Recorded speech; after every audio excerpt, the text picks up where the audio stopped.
kebajikan. Saya Aisyah Fitria dari jurusan Ilmu Pemerintahan, Fakultas Ilmu Sosial dan Ilmu Politik, angkatan 2023, kelas A. Baik, di sini saya akan membuat video pendidikan Pancasila dengan dosen pengampu Bapak Nurdiansyah MPD. Nah, di sini video yang akan saya buat itu adalah tentang identitas nasional. Yang pertama itu pengertian identitas nasional menurut para ahli, yang kedua unsur-unsur, yang ketiga bentuk identitas nasional, dan yang terakhir fungsi dari identitas nasional itu sendiri. Identitas nasional menurut para ahli. Yang pertama, menurut Muhammad Erwin, identitas nasional adalah suatu ciri khas dari suatu bangsa itu atau dikenal sebagai kepribadian dari suatu bangsa. Kemudian yang kedua menurut Kunta Wibisono, beliau mengatakan identitas nasional merupakan bentuk dari manifesting nilai-nilai budaya yang tumbuh dan berkembang pada suatu bangsa. Yang kedua itu ada unsur-unsur identitas nasional.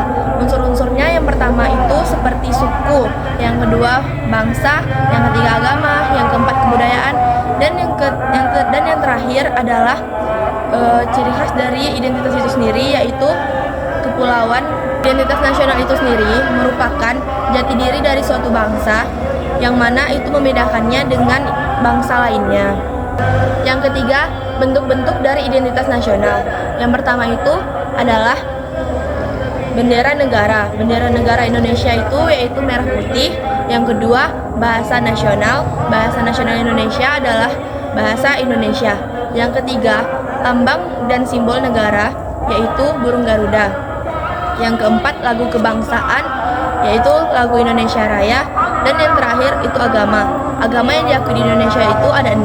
Yang pertama agama Islam, kedua Kristen, yang ketiga Katolik, yang keempat Hindu, yang kelima Buddha, dan yang terakhir itu ada Konghucu. Fungsi-fungsi dari identitas nasional. Yang pertama itu sebagai alat pemersatu bangsa, yang kedua sebagai landasan negara, dan yang terakhir itu sebagai pembeda bangsa itu dengan bangsa lainnya.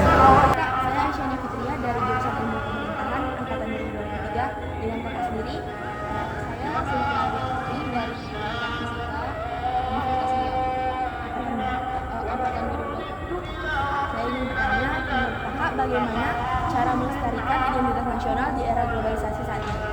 Menurut saya yang pertama itu ialah dengan melestarikan nilai-nilai budaya. Itu bisa jadi dengan kita menggunakan atribut-atribut nasional seperti itu pada acara-acara atau event-event yang memang bisa memperkenalkan budaya kita, gitu. Misalnya pelajar dan lain sebagainya. Nah, yang kedua itu mungkin bisa melalui pendidikan ya, dimana kita tahu sendiri kan dalam sistem pendidikan kita itu ada namanya mata pelajaran pendidikan Pancasila gitu ya.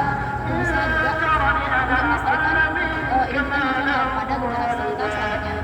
Lalu yang ketiga itu mungkin bisa melalui kerjasama. Di sini itu kerjasama antara Indonesia dan negara-negara lain. Itu bisa jadi dengan kerjasama regional, bilateral, maupun multilateral.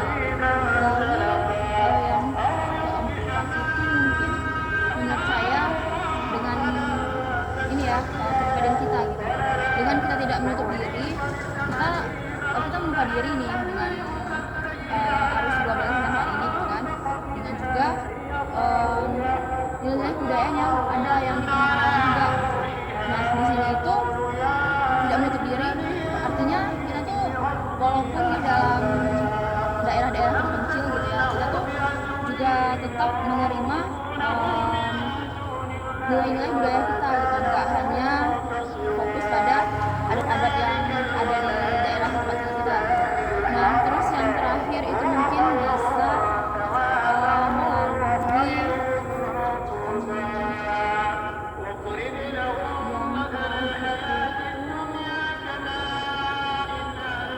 dengan ini kan saat ini tuh lagi ngetrennya kan dengan konten kreator, konten di sosial media. Nah, itu bisa juga jadi ajang untuk kita mempromosikan nilai-nilai budaya kita ke dunia luar. Mungkin seperti itu menurut saya. Terima kasih waktunya Kak.